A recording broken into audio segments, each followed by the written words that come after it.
Bonjour, bonjour mes belles étoiles, j'espère que vous allez toutes et tous bien. Alors aujourd'hui, j'ouvre une nouvelle rubrique avec une petite déco angélique qui, j'espère, cette nouvelle rubrique va vous plaire. Ça sera très court et je vais dire que peut-être que ça va tous nous aider à méditer. Vous savez, les histoires servent à endormir les enfants, bien sûr, mais parfois, ça réveille les adultes. On appelle ça les chemins de vie. Les histoires sont une bonne façon d'en arriver à une conclusion. Souvent, la métaphore est un outil puissant qui sert de miroir, comme un jeu de cartes, où l'on voit une image, mais on se projette et on va plus loin que l'image pour en sortir vraiment à ce que la personne se mette à réfléchir. Donc ici, ça va être la première, mais j'espère qu'il y en aura bien d'autres. La liste peut être très longue. J'aime bien faire ça avec mes amis, avec mes enfants, avec mes petits-enfants. Et souvent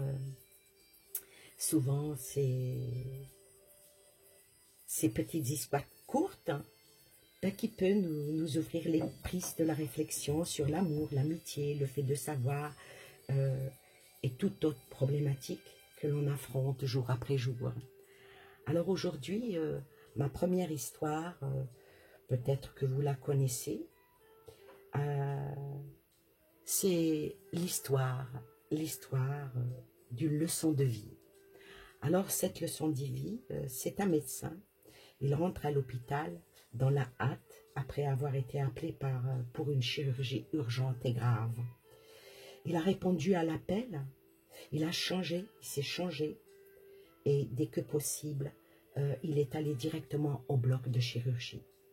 Là, il trouve le père de l'enfant qui doit se faire opérer, qui fait des va-et-vient dans le hall. Et en voyant le médecin arriver, le papa se met à hurler. Alors il lui crie « Pourquoi avez-vous pris tant de temps pour venir? Vous ne savez pas que la vie de mon fils est en danger, vous n'avez pas le sens des responsabilités. » Le médecin, tout calmement, lui sourit et lui dit « Je suis désolé, je n'étais pas à l'hôpital, je suis venu le plus rapidement possible après avoir reçu l'appel. Et maintenant, je souhaite que vous vous calmiez pour que je puisse faire mon travail. » Et le père, qui s'énerve encore plus, « Me calmer, mais c'est pas possible. Si c'était votre fils, est-ce que vous vous calmeriez? Si votre propre enfant meurt maintenant, que feriez-vous? » dit le père en colère. Le médecin essaye encore de calmer le père, il lui sourit et lui dit « Je dirais, de la poussière nous sommes venus et poussière nous retournerons.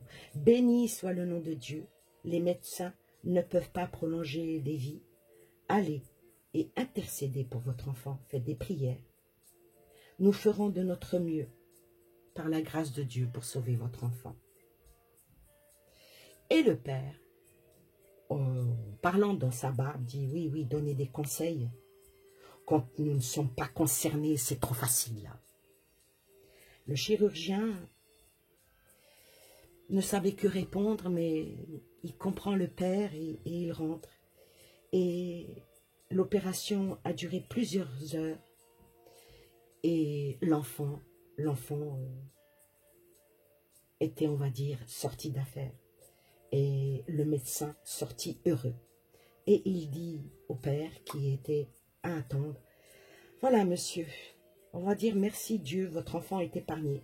Si vous avez n'importe quelle question, demandez à l'infirmière. Moi, je m'en vais. » Le père trouva le chirurgien arrogant, hautain, distant.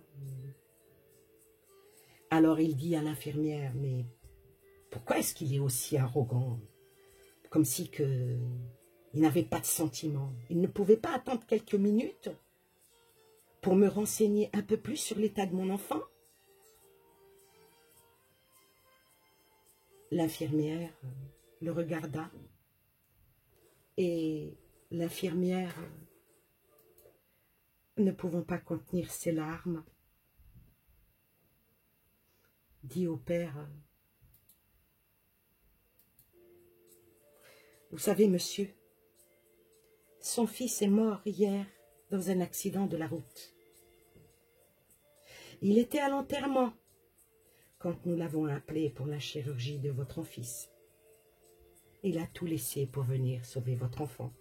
Et maintenant qu'il a épargné la vie de votre enfant, avec toute l'équipe, il est parti courir pour finir l'enterrement de son enfant. » Donc, le père regarda l'infirmière et lui dit, « S'il vous plaît, quel est le nom de ce chirurgien ?»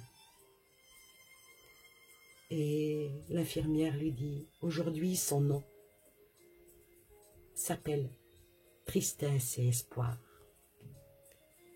Voilà, voilà cette petite histoire qui est très triste, mais qui aide à réfléchir en disant la colère de certains est-elle justifiée par rapport à la peine que peuvent avoir d'autres.